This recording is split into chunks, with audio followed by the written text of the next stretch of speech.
This better work.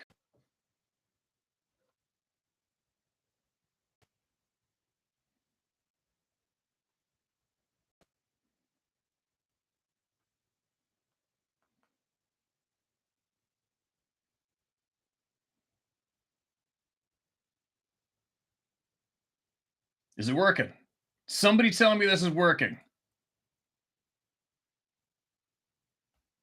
It is? Is it working? It is. Holy shit. I was like, I think I said every curse word known to the devil himself this last 15 minutes. I was going fucking crazy. No way. All right, so here's the deal.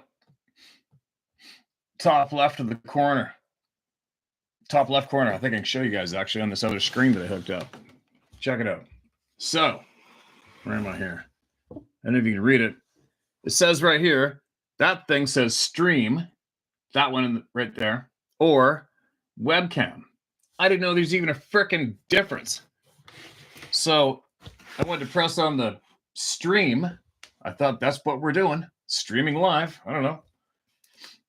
And then it said, well, you got to download streaming something and then copy and paste this link and put it in there. And I'm like, come on, give me a break. I haven't had to do that before ever. Is this still working? Somebody tell me, is it working? There's nothing worse than it not working. You're babbling like a retard. Oh, did I say the retard word? Anyway, so that's the key. Webcam setting on the YouTube live feed. Well, what's the effing difference? Stream or webcam? I wonder if that's what I did on the boat. I wonder. So how much of that babble did you guys miss in the other one? Did I get any babble through? Did you hear me saying shit? Explaining the pace we've been going out here and the fishing and all the shit. Did you guys hear that? Ramble bamble? Yeah? All right. Good. I have to repeat that shit then. Holy shit. All right. Back to where we left off, I guess. You got to imagine my frustration, right? When I'm limited on time and I'm limited on time.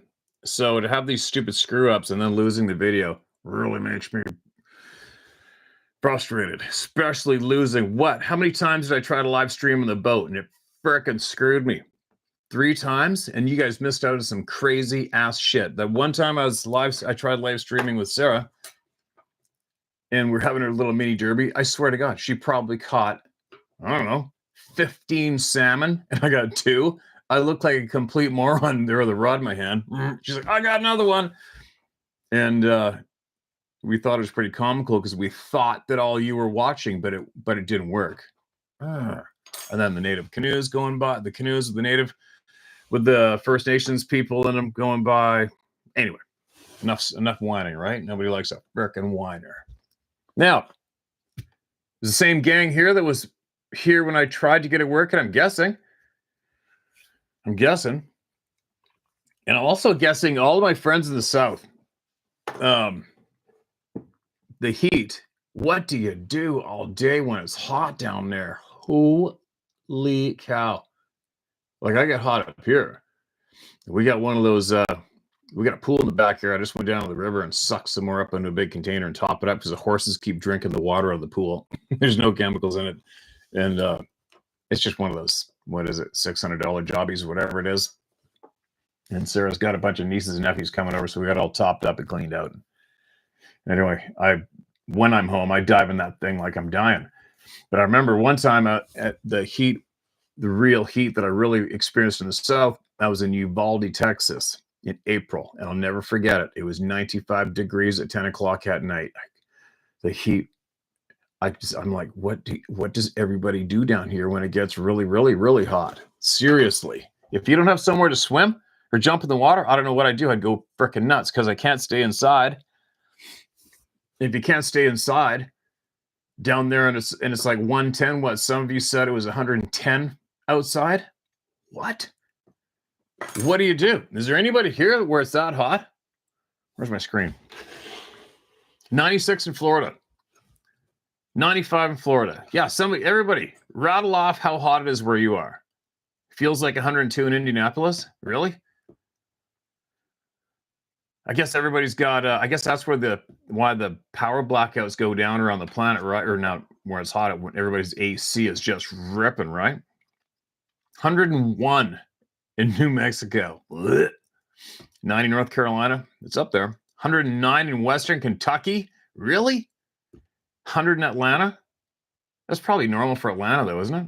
90 in PA. Wow. Early 30s, Spain. I guess that's us too. Spain and us is the same. 101, 103 is Texas. 85 in Maine, not so bad. 104 in Georgia. The UK is 21. That'll be the big Celsius. 85. Yeah, so me in Washington State and here is going to be around the same. 117 in Northern California. Just your opinion. 103 Ohio. So what's everybody doing? 32 in the Okanagan. Got the AC cranked. Yeah, well, you guys got that big lake there. I'd be in that sucker, unless there's too much pollution by now, that population explosion there. Steve, try wearing gloves when you handle the hooker bait. We're catching 20, 30 fish a day. We got her. Thanks. It's working. Oklahoma 97. Yeah. The heat. 46 in Scotland. 46 in Scotland. 7 p.m. I'm guessing that's F, right? Melting enough for Michigan, really. Find some water. What? 120 in Arizona? Are you freaking serious, Caleb? What? Wow. That is nasty ass. Like, what do you do? I wonder what construction sites do when it hits like that. I mean, you can't. People got to go home, right? I mean, asphalt's starting to sink trucks in it at that heat. Anyway, well, it's not so hot in here, but I'll tell you what, if I waited till later, the sun, so right now I'm facing dead south right now in here. And the sun obviously comes up from this way, circles around. So once it gets over here to the southwest, it starts cooking this room like an oven. But Sarah bought me a little air conditioner. I got it right there. But I can't have it on while I'm recording because it'll just be too loud. Anyway, let's get on with some shit here, shall we? I got a whole bunch of emails. And I always got a million billion thoughts I want to share with people about all sorts of topics. And when I hit record, I don't even think about it. But I'll tell you, we'll get into some emails shortly. We always got to laugh about a couple things and maybe get a little upset about a couple things. But I don't know if many of you do or have you ever followed Candace Owens? Oh my God. I don't follow too many people, right? I don't watch too much. And when the channels that I do watch to stay on top of current events, I only need to watch them once every few days because I find that the major shit that goes down that I might be concerned about, it'll go down. And then how many truther channels are out there? Dozens. And they'll all start talking about the exact same topic for a whole day or three. And they won't stop about it. It just repeats. My brain functions. I'm picking up what's being put down around the globe quickly. I don't need to sit and watch a screen and watch everyone repeat about it for frickin' 3 days in a row. I don't have that time. I'm just saying I don't follow or watch much shit online nonstop. I don't have that time. And the events that I am curious about, they don't change overnight. So I'm saying is I don't need to follow these guys every single day. And I do feel for them. A lot of them, they're very intelligent people. They're driven. They care about you and I. But holy shit, could you imagine focusing on all that dark shit every day, all day into the evening, putting together what you're going to talk about the next day, about the same dark shit, and the next day, and the next day, and the next day, and the next day. You know what I mean? That can't be good for you. I don't care who you are. It can't be good for you. And I find for myself, sometimes in the past, I've caught myself getting really engulfed in it, like when our country was protesting against the Canadian cabal.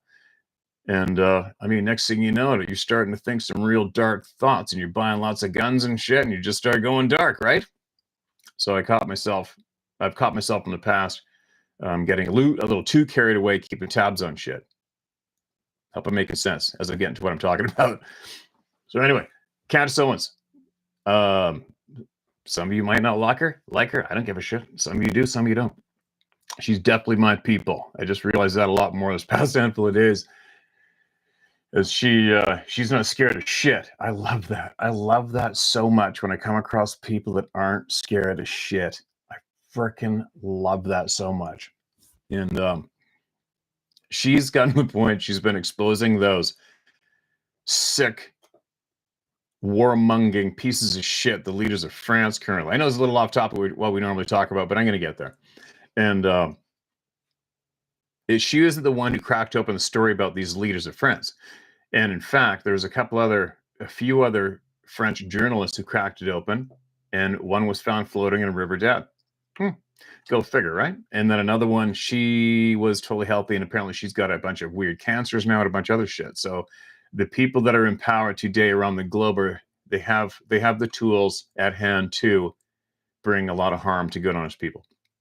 Is Candace scared? No. And so the story is, in case you missed it, the story goes, the wife of the French leader, the guy's obviously a mega pussy. He's actually had pictures of himself photoshopped working out to make him look like he's got great big guns. And he had that photoshopped for a public photo of himself. The guy's fucked up, right? So anyway, when he was 15 years old, his teacher was 39 years old. And now he's married to that teacher, which makes her a bit of a pedophile, right? Obviously, the majority of the Western leaders around the globe are pedophiles. They are child molesting, warmongering pieces of shit, if you haven't figured it out yet. Anyway, so Candace picks up in the story that apparently this pedophile that this French pussy leader is married to was born a man. And they've been doing a big effort to cover it up to the point that this woman, or this dude, who gives a shit either way, right? But it's the fact that they are evil leaders and they're trying to cover up a big lie, which makes them a target. Fair enough. It's good entertainment. For me, it makes me laugh my frickin' head off when I got time to check shit out. So get this one. So this creep, Brigitte Macron, this creep has managed to hide every single photograph and anything about her, any image anywhere on the planet. I think, what are they gapped out in 30 years of her life? I mean, his life, whatever. Anyway, so Candace Owens starts going after this story. And she's a freaking savage. She does not give a shit. Like, she's the type of person, if you were to put her mind and drive in a male boxer's body, you wouldn't win against her. She would eat you for breakfast. Right? Love it. Anyway, she's going after the story and she's been exposing, and she's going for the jugular. And it just makes me laugh. I mean, I don't give a shit if the guy's married to a puppy. I don't care. I really don't care. But the fact that they are evil, dark sons of bitches, and you got a person like Candace who's willing to donate that much of her lifetime to expose truth and go after them, it just makes me laugh to keep tabs on it now and then. Sarah doesn't keep tabs on any of this shit. I had to show it to her. So guess what she does the other day? She's exposing this pedophile. And got to the point, Trump, the president of the United States, phoned Candace Owens to tell her to cool it. What does she do? She shares with the world that the pedophile and its pussy husband want to shut her up through the president. And she's like, oh man. She goes, no. Now it's going to get way worse for you. I'm just telling you guys, you got to go to her channel, Candace Owens on YouTube, and you just have to go and look at this one post. I didn't even have a clue she did this. This is the part that makes me laugh my frickin' ass off, especially because these people are murderers and they murdered some innocent women for reporting on them. All right. They've got everything coming to them times 1 million. Anyway, so apparently they served Candace Owens with papers to sue her for what she's doing, exposing them. And so she made a response video and it was titled, well, that took balls. I just started howling my head off when I saw the title. I couldn't help but watch that video. And I didn't even have a clue. Well, apparently Candace Owens made a parody image and t-shirt with a photo of the female/male calling itself female pedo, and put her face on what it looked like the cover of Time magazine, and called it Time magazine's Man of the Year. Holy shit, you guys. You gotta go check it out. I know it's one of those things when you see something, it's like telling a funny joke or a funny scene out of a movie and you share it with all your friends. You sound like a bit of a bonehead sharing it, and you never get the delivery across as funny as it really is. So I just urge you to go check that shit out. So she took the summons to court, and she started a reply video called, well, that took balls. And then she showed the t-shirt, which I didn't even have a clue existed. So obviously that dropped me like a ton of bricks, dying. I was dying laughing. She goes, yeah, they sold out. She goes, and I'm going to make another 1,000 of those t-shirts, and I'm going to get them out too. Anyway, you got to watch it. I love her. She's not scared of shit. Even though these people have